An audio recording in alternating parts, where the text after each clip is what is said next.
Žinot, kai žmonėms iškyla klausimas, kur galima naudoti aloe vera gelį, man būtų daug paprasčiau pasakyti, o kur jo negalima naudoti, negu kur jį galima naudoti.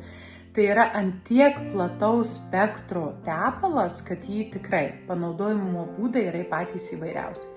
Bet pirmiausiai man kaip mamai, kurie augina 3 aktyvius vaikus, tai yra visokiam nubrozdinimam, mėlynėm ir taip toliau. Nes jeigu vaikas bėga ir nusibrozdina kelius, tai pirmiausiai, ką mes darom, tepam aloe vera gelį. Jeigu vaikas ėjo ir atsitrenkė kur nors į rankeną durų ir iškilo guzas, tai pirmiausiai mes tepam aloe vera gelį. O man pačiai kaip mamai tai labai puikiai tarnauja, kai reikia palepinti save, pavyzdžiui, užsidėti veido kaukę nakčiai, tokia kaip tinginio. Nueini, išsimiegi ir atsikeli visą gražią. Arba, pavyzdžiui, jeigu darai vaikam valgyti ir netyčia prilieti ranką keptuvę. Aloe vera gelis.